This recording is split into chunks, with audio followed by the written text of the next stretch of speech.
Astăzi am venit aici să vă spun pe scurt, în 17 minute, cum am reușit aceste proiecte și să vedeți ce față am avut făcând aceste proiecte. Am început, bineînțeles, cu sport extrem. Toată viața mea mi-a curs adrenalina în sânge.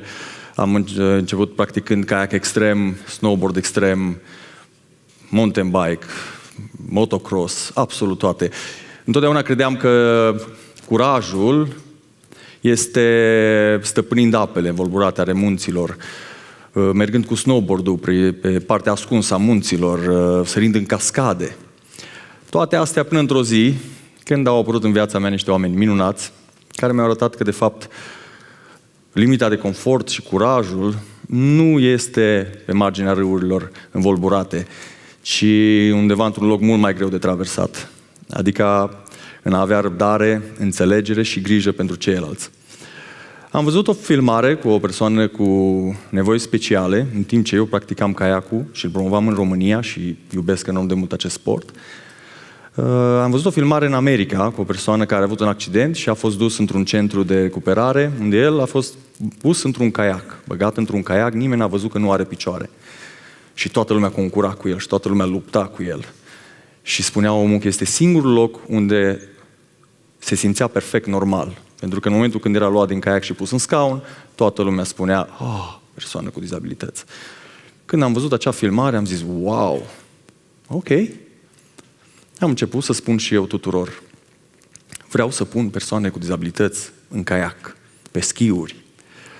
Toată lumea mi-a spus, e periculos, unii au râs,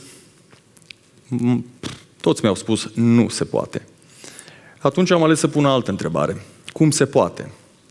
Am continuat discuțiile, am înțeles că este foarte periculos ca oamenii cu dizabilități să aibă un om cu dizabilități locomotorii să aibă o rană, să fie pus într-un kayak și, cum mi se spunea mie, să-l duci pe lacurile și pe râurile tale care sunt infectate, el se vindecă foarte greu de acea rană.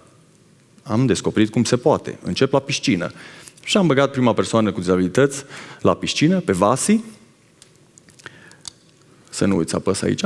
Acolo este Vasi, în kayakul roșu.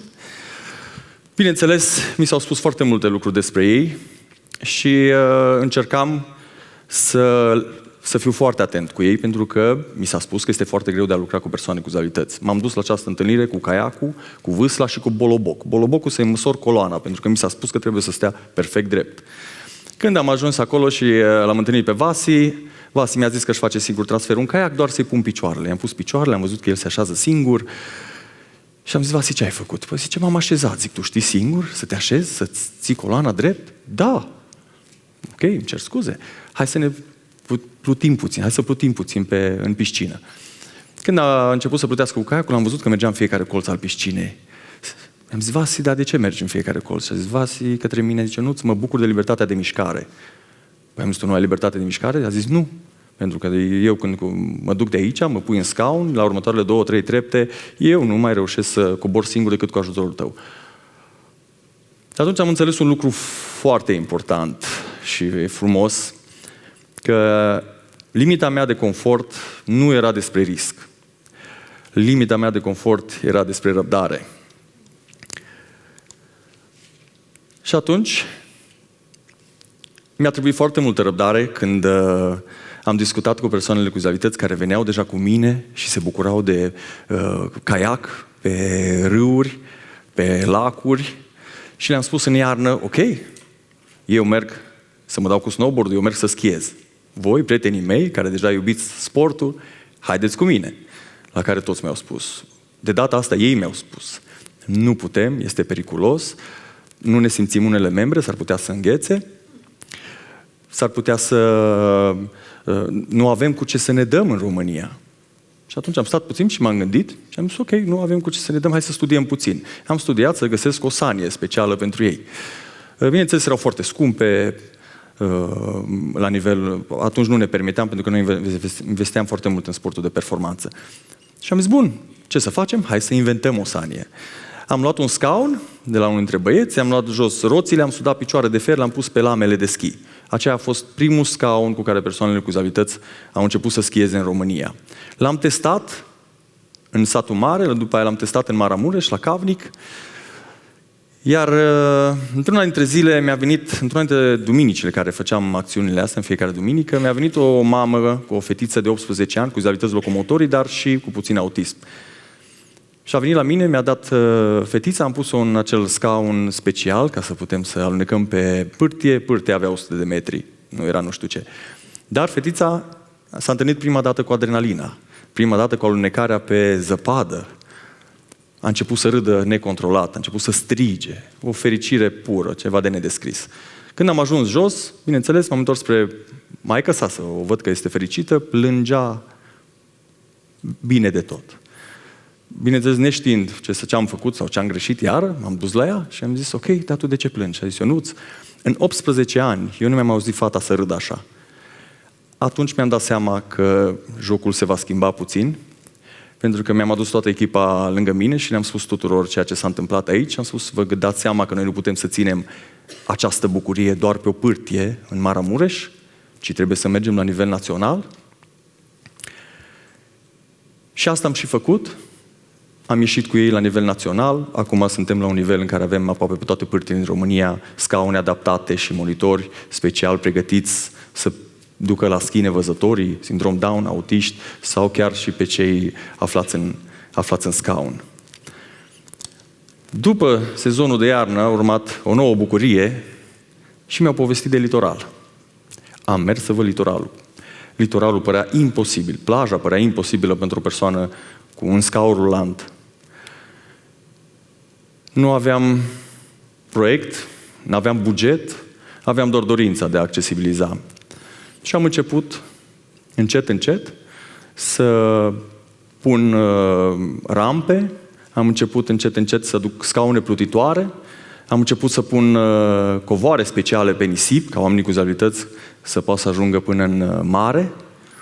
Și acum suntem în anul 2 pe litoral, când deja avem 18 plaje adaptate, de la Mangalia până în Mamaia, unde persoanele cu dizabilități se bucură de litoral la noi, la mare.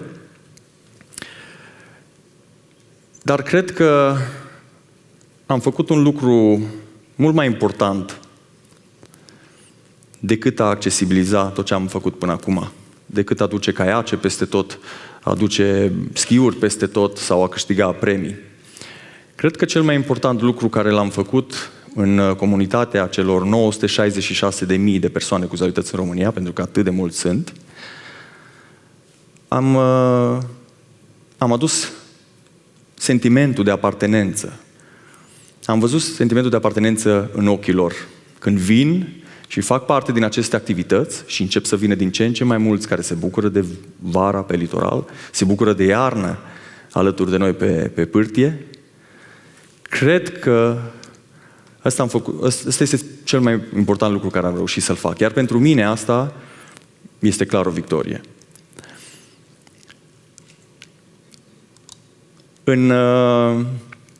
Întotdeauna, făcând sport de fermuranță, v-am spus, credeam că curajul este acela de a stăpâni apele. Dar curajul nu este despre a stăpâni apele. Curajul nu întotdeauna este despre a stăpâni apele. Nu întotdeauna este de a te arunca în gol sau a urca cel mai mare vârf. Eu zic că curajul este să începi astăzi să ai încredere în visul tău și să faci pași spre visul tău. Eu am creat o comunitate pentru că nu am vrut ca acești oameni să fie spectatori, să se uite la noi cum stăm și schiem sau cum mergem cu caiacul pe mare. Ei am vrut oameni activi, am vrut să fie cu mine acolo, am vrut să intre în mare cu mine, am vrut să meargă pe pârtie cu mine. Nu am creat pentru ei ceva anume, am creat alături de ei. I-am adus alături de mine și de la ei am înțeles tot ce am de făcut în România. Și cred că am creat mult mai mult decât o organizație, am creat o familie. Asta pentru că am avut curaj să îndrăznesc, am avut curaj să-i scot din casă și am avut curaj să îmi urmăresc pașii spre visul care l-am avut și care l-am în continuare. Așa că vă întreb un lucru astăzi. Care sunt pașii care ați îndrăznit să-i faceți astăzi pentru visul vostru? Mulțumesc!